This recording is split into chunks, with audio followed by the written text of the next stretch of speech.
What's up, everybody? It's Soren Baker. Amir Rahimi. And today on The Great Debaters, taking it back to the original Ice-T, Ryan Pays. Great Debaters.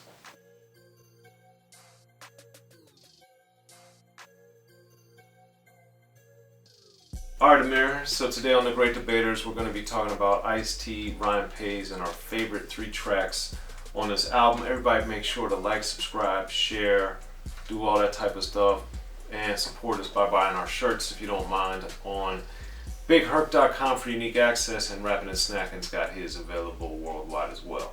So, on to the topic at hand, Ice-T, Ryan Pays. So, Amir, this is Ice-T's debut album. It came out in 1987, and at this point, Ice-T had fame from many things. He had been in Breaking 1 and 2. He had a string of singles that had been put out, and then of course his career exploded with the release of 6 in the Morning, which is also featured on Ryan Pays. So, I know you didn't listen to this in '87, Amir, but how did you come to listen to Ryan Pays? Probably from 6 in the Morning. Okay, good reason. I can't pinpoint the exact story on this one. I usually have a story of when I first heard it and all that. I don't remember when, really, but it was, probably in high school. And Ryan Pays. Actually, I know I heard Power first. The album Power I heard first, and then I got Ryan Pays, so I went a little out of order there. But I also hadn't heard the singles prior to Power and Ryan Pays until later. Okay. So everything with Ice-T was a little out of order for me. But Ryan Pays, man, just and I feel like I mentioned this in a lot of videos, but the cover, man, just how iconic is the cover. It's a great one. It's a great one, and I think it's very important for the album too, because you get this guy who's in this nice car convertible. He's got his hot girlfriend there, Darlene, who's also especially on the Power cover, which is, in my opinion, even more iconic. It's just so great.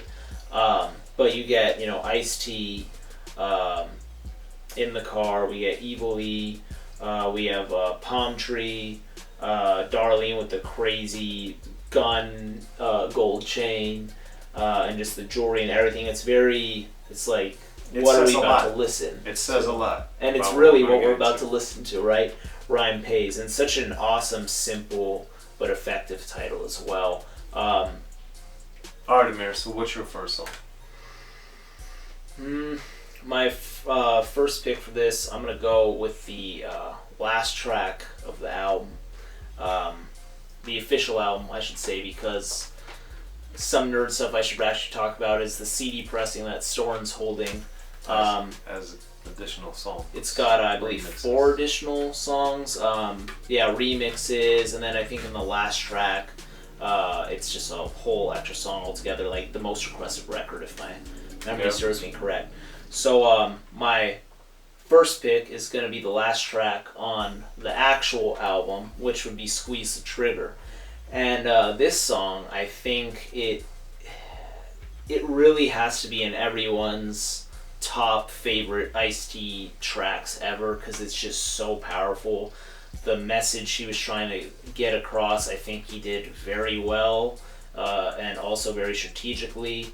I think just when it comes to artistry and trying to make a song that is of such high caliber, how can you top something of this nature and Squeeze the Trigger? So it's quite lengthy. I believe it's like around 6 minutes. It's at least 5. And I think there's quite a few iconic lines on it. But one of the lines that really stuck out to me was when he says, "Cops hate kids, kids hate cops, cops kill kids with warning shots." Especially, and this is 87, this is far before like the Rodney King riots, this is before Fuck the Police. Clearly there was some disdain towards, law enforcement at the time from Ice-T and others alike. But I think this song was one of the more eye-opening ones, and he did just so well on it. And not even talking about the lyrics, the production on this is just killer. It's just exceptional. Africa Islam is a monster, dude, on this track. He murders the beat. I just love how the verse is, and then you just hear the beat just going haywire, and then you hear a verse and haywire, and you hear the DJ just really going off too. Evil E just really going off as well. And I think just to close the album on such a strong note, you usually don't hear it. The best song, in my opinion, the best song on the album being the last track. It's seldom seen. Like, I can't even think of something right now, except for me, I like the grand finale on No One Can Do It Better. There's a couple. Man. Like, the grand finale for me is my favorite on No One Can Do It Better, but, you know, for me, this song is just, it's so fantastic, and I'd be shocked if it's not one of your top three, so. It is one of my top three. It is my favorite song on Ryan Pays. There we go. And it is, in my opinion, one of the best, if not the best, Ice-T song ever. It's so phenomenal. Please, if you haven't heard the song in a while, or if you've never even heard it, please go back and listen to the song Squeeze the Trigger, because, again, this is 87.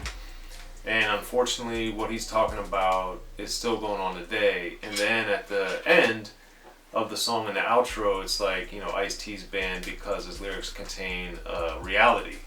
And fast forward a little bit, you know, with his rock group Body Count, they get into all this freedom of speech, get dropped, all this stuff, and Ice-T leaves Sire, Warner Brothers Records, goes to Priority, and, you know, whatever. So it's just crazy that Ice-T prophesized his own being banned, which is crazy. And as for the rest of the song, it's an amazing thing. This was the first song that I remember, and I talk about this in detail in my book, The History of Gangster Rap. He like goes through and names a whole bunch of the gangs in LA. He talks about the police brutality. He talks about, it's just an amazing look at the intersection of the streets and how American politics affects the streets and our laws, how our system is set up in America. It's just an amazing expose of all of that. And as Amir had said, the beat on this is also phenomenal, and he has breaks in with the newscaster, and it's just it's very cinematic as records go, songs go. And it's an amazing song. So I'm glad Amir and I are in sync on this one, because it's just such a phenomenal song. And it's a very fast, you know, it's just very driving and fast, and very, it's just super powerful, man. And sadly, you know, this came out in 1987, and sadly a lot of what he talks about is still going on today. So that being said, that's clearly one of our picks here for the best three songs. Amir, what's another one? Another one on this album would be Pain. He really just starts off, first second he starts off with the deuce deuce, the revolver line. He just straight up talks about how really young people, when they get involved into the gang life, the street life, making a living out of hustling or doing whatever you do, not working the 9 to 5 as he talks about in the song, or he imagine him working at Mickey D's as he states. It shows that always in the beginning you think it's going to be fun, it's all going to be cool, you're going to have the chicks, you're going to have the money, you're going to have the lifestyle, but then a few years down the line it's going to catch up to you and you're going to be in jail or whatever. Like, even some very eye-opening lines in the song was, like, I can't hang around my mom because I scare her. Like, that's pretty wild, you know, and it's probably accurate, you know, these kids who grow up, you know, in gangs, their parents probably don't think of them, you know, the same as if they live their life the other way. So I thought that was very eye-opening. Another crazy line to me where he says, 19, I'll have a Benz 21, I'll retire. That was just so ridiculous to me. Right. And it's very important because, you know, Ice-T, he's obviously showing like some of the glamour that comes along this life, but he's really showing like how in the end you're gonna be, you know, locked in the system, you're gonna get caught one day. And I think it's a very important song because I think like the best artists will usually show the pros and the cons, or expectation versus reality. They'll show both sides of the story, and I think Ice-T does that very well on this track, and it's potent. Yeah, I agree wholeheartedly. It's also one of my top 3 songs from Ryan Pay's Pain, and it's for the same reasons. And Ice-T, when I interviewed him for my book, The History of Gangster Rap, we talked about how what he did was he really showed the horrors, as he put it, that come with the lifestyle of the street lifestyle, whether that's the pimp, the player, the hustler, the drug dealer, the gang member, whoever you are in that world, you're going to suffer this pain, and which he articulates, I think, exceptionally in this song. And it really shows, that's why to me, and again I talk about this in depth in my book, The History of Gangster Rap, that's why I think I gravitated so much to gangster rap, is because it showed these stories and it had the sensationalism aspect of it with the stories themselves. But what people like Schoolie D, Ice-T, even Eazy-E, and obviously Ice Cube, but even when you get further down the line, chronologically speaking, of who came out with Compton's Most Wanted, DJ Quick, and then more recently with Game, and then even more recently with someone like Vince Staples, they're really showing you the pros and cons. Look at Scarface, look at Project Pat. These guys all throughout gangster rap history have shown you, yeah, what Ice-T talks about. Yeah, you're going to get the glamour, you're going to get the girls, you're going to have all the money, you're going to have the nice car that no one else has. But there's that price, that pain that comes with it. And this was just an amazing look at that and the reality of it, which is why this is all called reality rap and street reporting and that type of thing before the media coined it gangster rap. So, you know, with Squeeze the Trigger and Pain, it was just like, man, this dude is dialed in a way that I just thought was amazing. So those are 2 of my 3. What's number 3 for you, Amir? And this is to piggyback off everything you just said. It's one of those stereotypes that I always really dislike hearing when it comes to regions aside from the East Coast. They'll say, or a lot of people I should say, will say the West Coast or the South, they don't have lyricists, they just have catchy beats or a dope hook. It's like, no man, if you're listening to people like Ice-T or Ice Cube or whoever, we can name a laundry list of people, listen to what this guy's saying in 87 and throughout his career. It's remarkable stuff, and it's stuff that touches the heart too, you know, and it's great imagery, it's great lyricism. So although a lot of it's clearly subjective, it's like, how can you even come to that statement, to make a statement so foolish, which we can get into in another video. And continue to. It's sad that people have these sort of prejudices against other regions as well, but Ice-T shows on Ryan Pays that he's meant to force to be reckoned with, as well as his production of Africa, Islam, and Evil E. So anyways, my last pick, I think you're going to be shocked that 6 in the Morning is not one of my top 3 picks. I am surprised. Although a fantastic, amazing, and celebrated as it should be track. My 3rd track would be Somebody's Gotta Do It, Pimpin' Ain't Easy. Okay. And really, this whole album is pretty great. It's in line with your life, Amir. No. It hit close to home? No. So no, I mean, it's funny. It's there's a lot of like dope imagery and like lyricism in this track as well. Starting it off with like an interview, how Ice-T doesn't want to do interviews, but then his homie's like, well, it's a girl. He's like, oh, okay. Now he just starts bragging and boasting about his lifestyle, and his fingers hurt from counting cash. There's diamonds in his stash, and he's got it's just like super pimp player. Somebody's got to do it right. Like, there's a million of you, but I'm gonna be the one pimp kind of scenario. Right. And then he just goes in, and then you hear like a dude asking questions kind of like in between the verses, and he's like, whoa, why is that fur coat on the floor? He's like, man, that's the carpet. Like, it's just super like ignorant but pimp stuff that you can believe Ice-T when he's saying it, because you see his covers, you see his image, you hear how fly he is as well. And then even like the jab at Ronald Reagan in it is hilarious. Like, tell that fool to get off my jammy, man. Right. It's just, man, Ice-T just kills it on this track. And I think one thing that does it for me on this song that kind of gives it the slight edge over 6 in the Morning for me is also just the replay value of how like much shorter it is, more compact. And it's not as spread out as a song like 6 in the Morning. This is a bit more tight in terms of lyrics and how much you get in the short span.